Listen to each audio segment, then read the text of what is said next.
बहुत समझदार हो जो बिहार की यूनिवर्सिटी छोड़ दिए, नहीं तो बर्बाद हो जाते वहां रहते।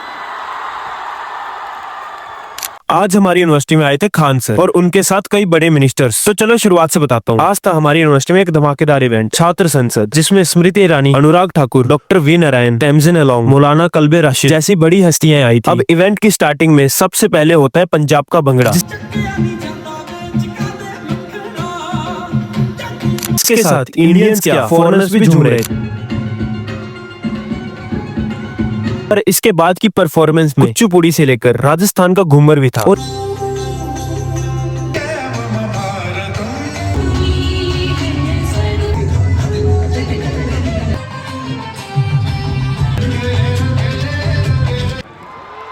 बाकी अभी तलक है नामो निशा हमारा, कुछ बात है कि हस्ती मिटती नहीं हमारी। इस परफॉर्मेंस के बाद मौलाना साहब की शेरो शायरी के साथ तमजीन सर का भाषण सुन और स्मृति मैम से कुछ सवालों के जवाब ले जया किशोरी की एंट्री हो जाती है, जिनके भजन और प्रवचन सुन उसी बीट में आपके लिए भगवान का नाम जप लेकर आए हैं, तो जरूर जाके देखिए सभी। पर यस, मेरी झोपड़ी के भागा खुल जाएंगे, राम आएंगे। मेरी झोपड़ी के भागा खुल जाएंगे, राम आएंगे, राम आएंगे, आएंगे, राम आएंगे। To make a small change, जो मैं सबसे कहूँगी कि हमने बड़ी मेहनत करी और मेहनत सफल हुई, श्री राम आ गए। अब थोड़ी मेहनत कहीं और शुरू करते हैं, तो भजन थोड़ा आज के बाद चेंज करते हैं और आज से गाना शुरू करते हैं कि शाम आएंगे, आएंगे, शाम आएंगे, शाम आएंगे, आएंगे, शाम आएंगे। क्या आप अपने मोबाइल फाइनली बहुत क्षणों बाद वो पल आ ही गया जिसका सबको इंतजार, आखिरकार खान सर आ ही गए।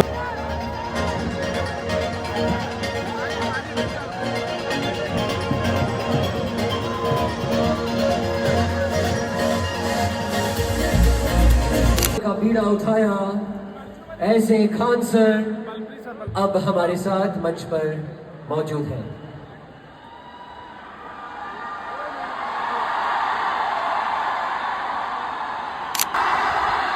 एक्चुअल में सुबह में क्लास लिए पटना में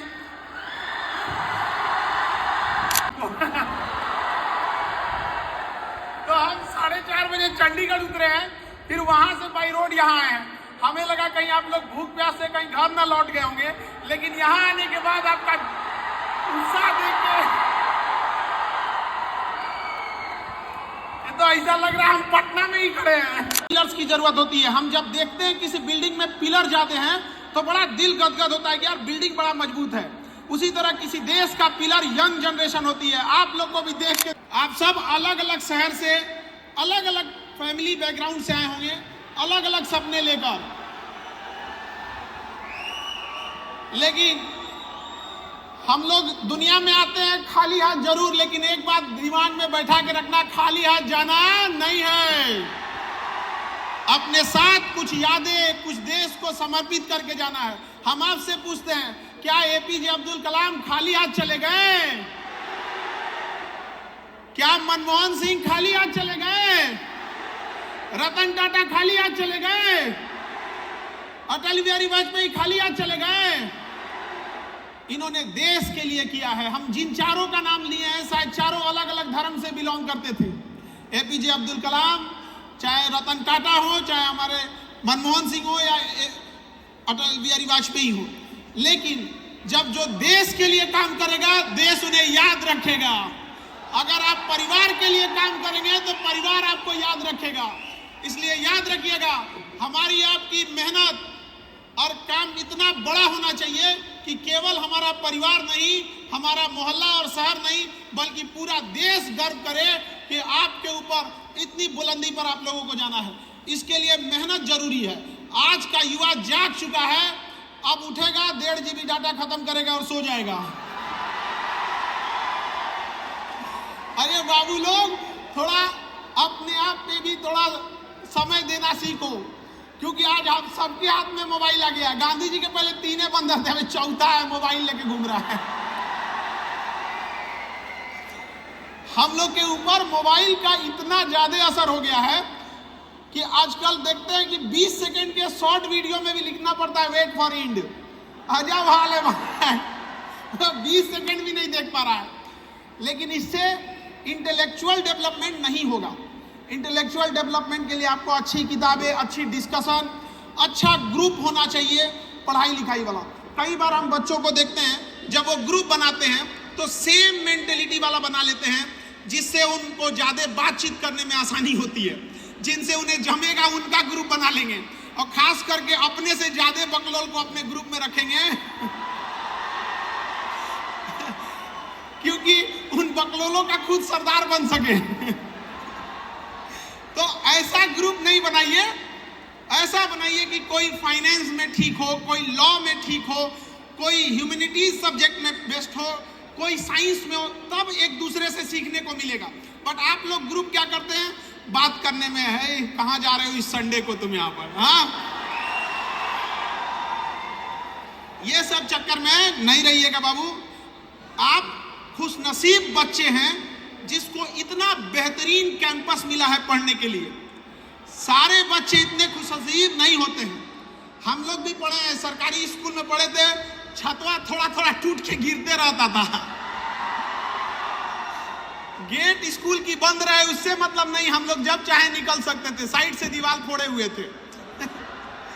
लेकिन आपकी जो यूनिवर्सिटी है, world class infrastructure, world class faculties, world class ambience आपको प्रोवाइड कर रहा है, तो इसका यूज कीजिए।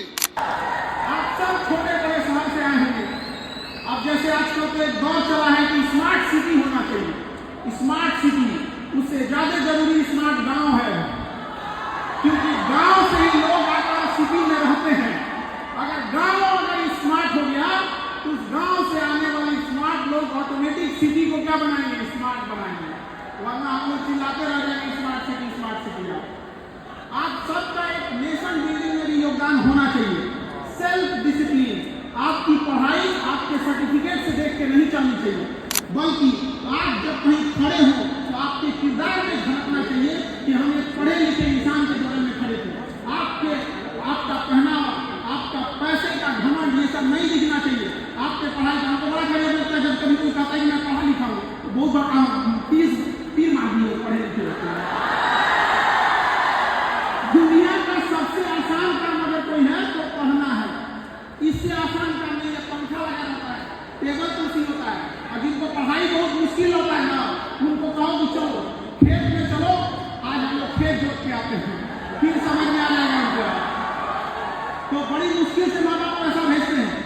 याद रखिएगा, जिस उम्र में आप हैं, आपके माता पिता को बहुत उस एज की वजह से कई माता पिता बीमार पड़ गए होंगे, किसी को कोई बीमारी, कुछ बीमार पड़ जाते होंगे, कोई गरीबी झेल रहा हो, लेकिन आपकी कामयाबी देखकर उनका सारा दुख बीमारी दूर हो जाएगा।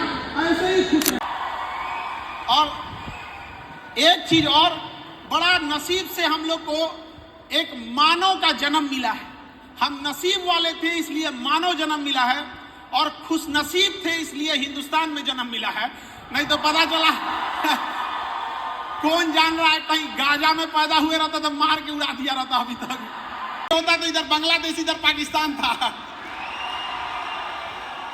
जीवन नरक हो गया रहता हम लोग का अभी। तो इसलिए इस देश के लिए भी कर्तव्य बनता है, और इस देश की संस्कृति को बचा के रखना हमारा और आपका नैतिक जिम्मेदारी बनता है।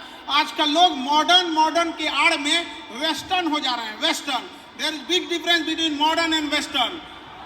आपको चाहे जितना मॉडर्न बनना है उतना मॉडर्न बनिए, लेकिन मॉडर्नाइजेशन के आड़ में वेस्टर्नाइजेशन को बढ़ावा मत दीजिएगा। और माँ बाप से मिला गया सदाचार मत भूलिएगा, क्योंकि धन यदि गया गया न कुछ भी, स्वास्थ्य गया कुछ जाता है, सदाचार जो गया मनुष्य का, समझो सब कुछ लुट जाता है।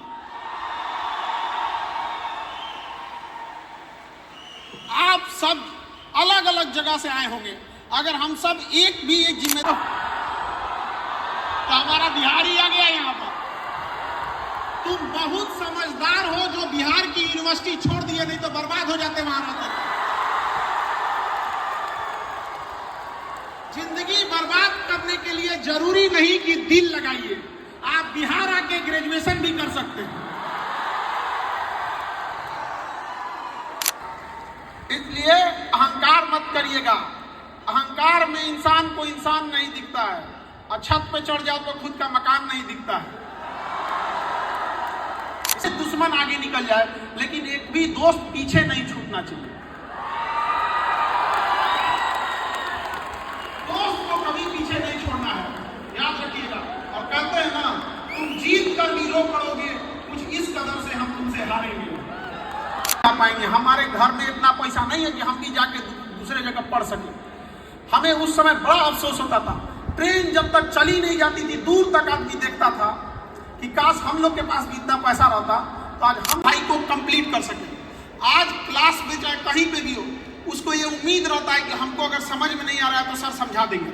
देखिए, सबसे बेहतर ढंग से आपको कोई समझा सकता है तो आपके दोस्त, क्योंकि उस तकलीफ को वो झेल रहे होते हैं। लेकिन तुम लोग दोस्त बनाता हो खाली इधर उधर करने वाला से। तो हम लोग का यही उद्देश्य रहता है, चाहे वो नीट हो, यूपीएससी हो, बीपीएससी हो, स्टेट पीसीएस हो, तो हम लोग का वही उद्देश्य था कि शिक्षा इतनी आसान होनी चाहिए कि सब तक पहुंच सके आप। और पढ़ाई ऐसा होना चाहिए कि एग्जाम में आए वो क्वेश्चन। हम लोग ने अभी एक एग्जाम हुआ था बिहार में, पीसीएस का एग्जाम हुआ था, उसमें हम लोग इतना मन से पढ़ाए, इतना मन से पढ़ाए कि पूरा क्वेश्चन आ गया, तो हम लोग के ऊपर केस हो गया। अब क्या कह रहे हैं सब पता है कि काहे ऐसा पढ़ाए कि पूरा आ गया। हमको नहीं समझ में आ रहा है कि बैल सब कहना क्या चाह रहा है, ऐसा कि मतलब हम लोग पढ़ाएं और क्वेश्चन ना आए। तो होते रहता है ये सब चीज। लेकिन जब आप आगे बढ़ेंगे तो लोग आपको टाइम खींचने वाले होंगे, ये बात मान के चलिए। अगर आपको दुश्मन बनाना है तो आप कामयाब होइए, फ्री में लोग बन जाएंगे दुश्मन, बिना मतलब।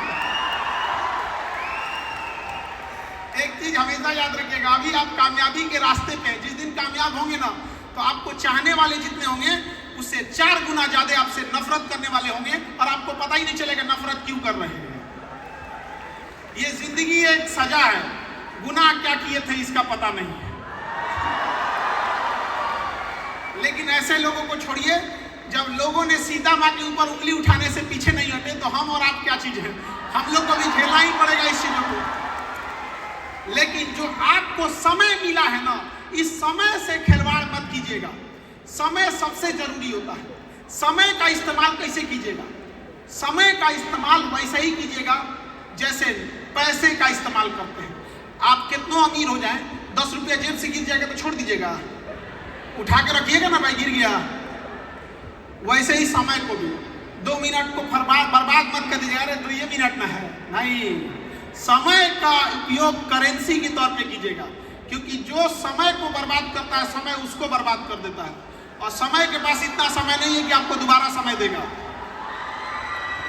इसलिए इस टाइमिंग का उपयोग कीजिएगा, टाइमिंग का। समझ आ रहा है कि नहीं आ रहा है? और पढ़ाई, क्योंकि आप स्टूडेंट हैं, तो पढ़ाई के लिए हम आपसे कहते हैं, कई बच्चे कहते हैं कंसंट्रेट नहीं हो पाते हैं, मार बांस से लेकर ना घरे पैसा होगा, पिताजी की सैलरी आ रही होगी, बिजनेस होगा, खेती होगी, तो कंसंट्रेशन कहाँ से आएगा? जब सामने गरीबी रहेगी ना, तब कंसंट्रेशन आता है। कि कोई मुस्कुराएगी भी तो कहेंगे कि छोड़ो, इसको ले जाके चाउमीनों खिलाने का पैसा नहीं है। अब तुम लोग पढ़ाई पे ध्यान दिया करो, ही ना कि साथ में ले जाके किसी को चराने लेके चल गए।